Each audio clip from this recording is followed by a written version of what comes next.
श्री अनंत व्रत. श्री अनंत चतुर्दशी व्रताची माहिती. कृतयुगामध्ये वसिष्ठ गोत्री सुमंतू नावाचा एक ब्राह्मण होता. भृगकन्या दीक्षा ही त्याची पत्नी होती. त्यांना एक कन्या झाली. तिचे नाव सुशीला.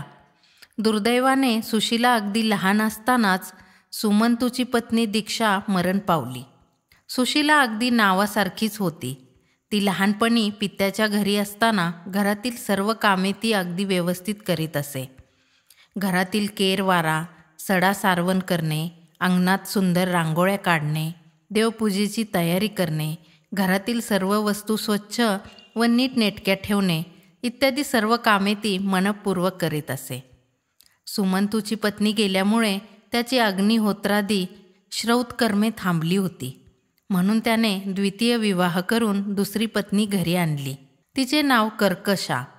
ती अगदी नावासारखी होती. ती अत्यंत दृष्ट बुद्धीची होती. ती घरी कोणत्याही कारणावरून सतत भांडण करीत असे. सुशीला तिची सावत्र मुलगी. ती सुशीलेचा छळ करीत असे. सुशीला आता उपवर झाली. सुमंतूला तिच्या विवाहाची काळजी वाटू लागली.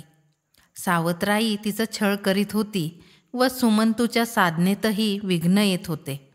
यामुळे त्याला अतिशय वाईट वाटत असे. आपल्या कन्येचा विवाह लवकर झाला तर बरे होईल असे त्याला वाटत होते आणि तसा योग जुळून आला. एके दिवशी कौंडिन्य नावाचा एक तरुण ऋषी सुमंतूच्या घरी आला. त्याने सुशीलेला पाहिले व तिला मागणी घातली. सुमंतूला कौंडिन्य जावई म्हणून पसंत पडला. एका शुभ मुहूर्तावर सुशीला आणि कौंडिन्य जावई यांचा विवाह झाला. सुमंतूने कन्येच्या प्रेमापोटी सुशीला व कौंडिन्य यांना आपल्या घरीच ठेवून घेतले. आषाढ आणि श्रावण असे 2 महिने गेले. कौंडिन्याला सासूरवाडीस राहणे पसंत नव्हते. आपण आता दुसरीकडे राहावयास जावे असे त्याने ठरविले. मग सुमंतूने फार आग्रह न करता त्यांना जाण्यास परवानगी दिली. जाण्याचा दिवस आला तेव्हा सुमंतू आपल्या पत्नीला म्हणाला, कन्या आणि जावई जात आहेत. त्याच्यासाठी आज काहीतरी गोडधोड भोजन तयार कर. हे ऐकताच ती कर्कशा संतापली. काही एक न बोलता ती घरात गेली व दार बंद करून स्वतःला कोंडून घेतले. तिघांना मोठे आश्चर्य वाटले. सुमंतूला तर फार वाईट वाटले. त्याने स्वयंपाकघरात शोधाशोध केली. एका मडक्यात त्याला गव्हाचे थोडे पीठ दिसले. तेवढेच आपल्या मुलीला देऊन त्याने कन्या जावयाला निरोप दिला. सुशीला आणि कौंडिन्य एका रथात बसून निघाले. दुपारच्या वेळी कौंडिन्याच्या अनुष्ठानाची वेळ झाली म्हणून एका नदीच्या तीरावर त्यांनी रथ थांबविला. कौंडिन्य अनुष्ठानासाठी गेला. सुशीला रथातच बसून राहिली. तिने सहज नदीच्या तीराकडे पाहिले. तेथे काही स्त्रिया एकत्र जमून कसली तरी पूजा करीत होत्या. त्यांनी तांबड्या पैठणी परिधान केल्या होत्या. निरनिराळ्या कलशांची पूजा करीत होत्या. सुशीलेने त्यांच्याजवळ जाऊन त्यांना विचारले, तुम्ही ही कसली पूजा करीत आहात? या पूजेचा विधी कसा असतो? ही पूजा केली असता काय फळ मिळते हे सर्व मला सांगाल का? त्या स्त्रिया म्हणाल्या, बस, आम्ही तुला सर्व काही सांगतो. आम्हीही भगवान चतुर्दशीला अनंताची पूजा करावयाची असते. याला अनंत चतुर्दशी व्रत असे म्हणतात. ही अनंत पूजा दरवर्षी केली असता सर्व प्रकारच्या सुख समृद्धीची प्राप्ती होते. अनंत स्वरूप भगवान विष्णूची आपल्यावर कृपा होते. ही पूजा कशी करावयाची याचा थोडक्यात विधी असा. भाद्रपद शुद्ध चतुर्दशीला अनंतरूपी श्री विष्णूची पूजा करावयाची असते. हे एक कौटुंबिक व्रत आहे. कुटुंबातील एखाद्या व्यक्तीने घेतलेले हे व्रत परंपरेने पुढे चालू ठेवावयाचे असते. या अनंत देवतेचे प्रतीक म्हणून 14 गाठी असलेला एक रेशमाचा दोरा असतो. पूर्वी ज्याने हे व्रत चालविलेले असेल त्याच्याकडून व्रतकर्त्याने हा दोरा विधीपूर्वक घेऊन ठेवावयाचा असतो. दरवर्षी अनंत चतुर्दशीला त्याची यथाविधी पूजा करावयाची असते. चौरंगावर दर्भाच्या बनविलेल्या 7 फण्यांच्या शेषरूपी अनंत नागाची प्राणप्रतिष्ठा करून त्याच्यापुढे अनंत दोरक ठेवावयाचा. त्याची पूजा करावी. चौरंगावर गंगेचा एक व यमुनेचा एक असे 2 जलपूर्ण कलश ठेवावेत. त्यांची पूजा करावी. चतुर्भुज विष्णूचे ध्यान करून ओम नमो भगवते वासुदेवाय हा मंत्र म्हणत दर्भाच्या गाठीयुक्त नागाची अनंत म्हणून मनात धारणा करावी.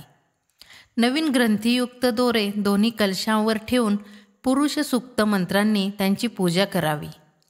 या अनंत पूजेत 14 या संख्येला फार महत्त्व आहे. अनंत दोरकाला 14 गाठी असतात.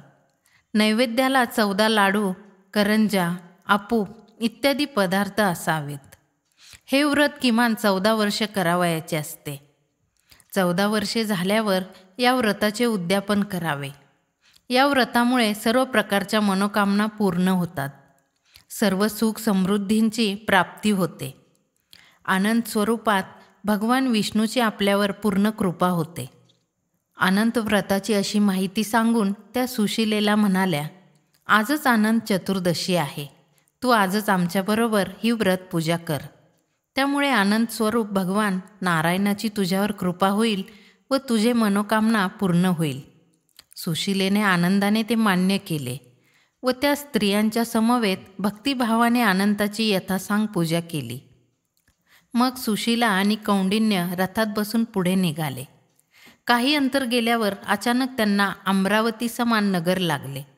हे कोणते नगर? हे कोणाचे नगर आहे? त्यांना काहीच समजेना. इतक्यात अनेक लोक हात जोडून त्यांच्या स्वागतासाठी पुढे आले. स्वामी, तुम्ही तपोनिधी आहात. या नगराचे राज्य तुमचेच आहे असे म्हणत त्या लोकांनी त्या दोघांना सन्मानपूर्वक एका वैभवसंपन्न राजप्रसादात नेले. अनंत पूजेच्या प्रभावानेच त्यांना हे वैभव प्राप्त झाले होते. एके दिवशी कौंडिन्याने सुशिलेच्या हातावरील अनंत दोरक पाहिला व तिला विचारले, हे हातावर तू काय बांधले आहेस? सुशिला म्हणाली, हा अनंत आहे. मी अनंत चतुर्दशीचे व्रत केले, त्यामुळे आपल्याला ही सुख समृद्धी प्राप्त झाली आहे. हे ऐकताच कौंडिन्याला राग आला. तो म्हणाला, आपल्याला सुख समृद्धी मिळाली आहे ती माझ्या कष्टाने, माझ्या ज्ञानामुळे, मी केलेल्या खडतर तपश्चर्येने. त्यात त्या अनंताचा काहीही संबंध नाही. असे म्हणून त्याने तो अनंत दोरक हिसकावून घेतला व अग्नीत टाकला. अनंताचा कोप झाला. अनंत व्रताचा अपमान झाला. कौंडिन्याची सगळी संपत्ती नष्ट झाली. चोरांनी सगळी संपत्ती चोरून नेली. त्याच्या घराला आग लागून सगळे घर जळून भस्म झाले. सुशिलेला अतिशय दुःख झाले. ती शोक करू लागली. प्रत्यक्ष अनंत नारायण भेटल्याशिवाय मी अन्नपाणी घेणार नाही असा तिने निश्चय केला. सुशिला आणि कौंडिन्य एक वस्त्रानिशी वनात भटकू लागले. कौंडिन्याचे डोळे उघडले. त्याचा गर्व नाहीसा झाला. पश्चाताप दग्ध झालेला तो शोक करीत अनंताला शोधण्यासाठी त्याचा धावा करीत फिरू लागला.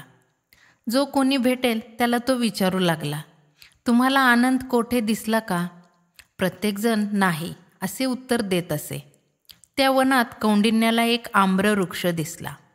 त्या वृक्षावर खूप फळे होती, पण एकही पक्षी त्या वृक्षाकडे फिरकत नव्हता. कौंडिन्याने त्या वृक्षाला विचारले, तू भगवान अनंताला पाहिलेस का? वृक्ष म्हणाला, नाही, मी पाहिला नाही. तुम्हाला त्याचे दर्शन झाले तर त्याची माझ्यासाठी क्षमा मागा. पुढे त्याला एक बैल दिसला. त्याच्या पुढे भरपूर चारा होता, पण त्याला तो खाताच येत नव्हता. तू अनंताला पाहिलेस का असे कौंडिन्याने त्याला विचारले. त्याने नाही असे सांगितले. कौंडिन्य पुढे गेला.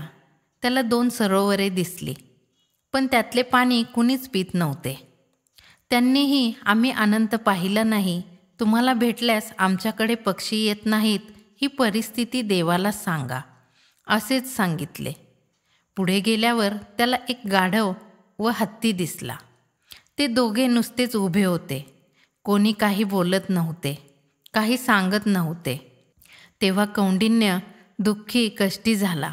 जमिनीवर पडून शोक करू लागला. अनंत अनंत अशा हाका मारू लागला. त्याला पश्चाताप झालेला पाहून भगवान अनंताला त्याची दया आली. तो वृद्ध ब्राह्मण रूपाने तेथे प्रकट झाला. कौंडिन्याने त्याच्या पायावर डोके ठेवून विचारले, तुम्ही तरी अनंत कोठे पाहिलात का? त्यावेळी मीच तो अनंत, असे तो ब्राह्मण म्हणाला. आणि त्याच क्षणी चतुर्भुज भगवान अनंत तेथे प्रकट झाले. त्यांनी कौंडिन्याचे सांत्वन करून त्याचे गेलेले सगळे वैभव परत दिले. भगवान अनंत विष्णूने कौंडिन्याला वर दिला, तू धर्मशील होशील, तुला कधीही दारिद्र्य येणार नाही, तू शाश्वत वैकुंठ लोकात राहशील. श्रीकृष्ण म्हणाला, भगवान अनंत विष्णूने कौंडिन्याला असा वर दिला तेव्हा आपण वाटेत पाहिलेला आम्रवृक्ष, बैल, 2 सरोवरे, गाढव, हत्ती यांची दयनीय अवस्था कशामुळे झाली होती आणि त्यांनी क्षमा मागितली ती का, असे विचारले असता तेव्हा विष्णूंनी त्याला त्या प्रत्येकाचे स्वरूप समजावून सांगितले. भगवान विष्णू म्हणाले, तुला जो आम्रवृक्ष भेटला तो गतजन्मी विद्वान ब्राह्मण होता, परंतु त्याला तुझ्याप्रमाणेच आपल्या ज्ञानाचा गर्व होता. त्याने कुणालाही विद्यादान केले नाही, म्हणून त्याची ज्ञानफळे कडू झाली. त्यामुळे कोणीही प्राणी त्याच्या आश्रयास येईनासे झाले. तुला जो बैल दिसला तो गतजन्मी मोठा श्रीमंत माणूस होता. त्याने बरेच दान केले होते, पण त्याला त्या दानाचा गर्व होता. त्यामुळे आता त्याच्यापुढे गवत असतानाही त्याला ते खाता येत नव्हते. तुला ती 2 सरोवरे दिसली, त्या गतजन्मी 2 बहिणी होत्या. दानधर्माचा पैसा दुसऱ्याकडे जाऊ नये म्हणून त्या दोघी बहिणी एकमेकींनाच दान देत असत. त्यांच्या संपत्तीचा इतरांना काही उपयोग झाला नाही, म्हणून त्या सरोवराचे पाणी कुणीही पित नाही. तुला जो गाढव दिसला तो तुझा क्रोध होय. तो तुझ्या जाणीवेतून बाहेर पडला व त्याला गाढव हाचा जन्म मिळाला. तुला जो हत्ती दिसला तो म्हणजे तुला आपल्या तपश्चर्येचा झालेला गर्व. तो तुझ्या शरीरातून बाहेर पडला व त्याला हत्तीचा जन्म मिळाला. तू सुद्धा स्वतःच्या ज्ञानाचा गर्व केलास. सुशीलेच्या श्रद्धेला तुच्छ मानलेस. गर्व, अहंकार, देवाधर्माबद्दल तुच्छता यामुळे तुला हे सगळे दुःख भोगावे लागले. आता तुला पश्चाताप झाला आहे म्हणून मी तुझ्यावर प्रसन्न झालो आहे. आता तू घरी जा व अनंत व्रत कर, म्हणजे तुला सर्व सुखांचा लाभ होईल. मरणोत्तर तू नक्षत्रात पुनर्वसू नावाचे जे नक्षत्र आहे त्यात चिरकाल निवास करशील. कौंडिन्याला सगळे पटले. त्याचा गर्व नाहीसा झाला. त्याने घरी जाऊन पुन्हा सुशीलेसह अनंत चतुर्दशीचे व्रत केले. त्याला अनंत वैभव प्राप्त झाले. अनंत व्रताचा महिमा हा असा आहे. या व्रतामुळे कौंडिन्याला त्याचे गेलेले वैभव पुन्हा प्राप्त झाले. त्याप्रमाणे तुम्हाला तुमचे गेलेले वैभव पुन्हा प्राप्त होवो. ही 60 उत्तरांची कहाणी 5 उत्तरी सुफळ संपूर्ण.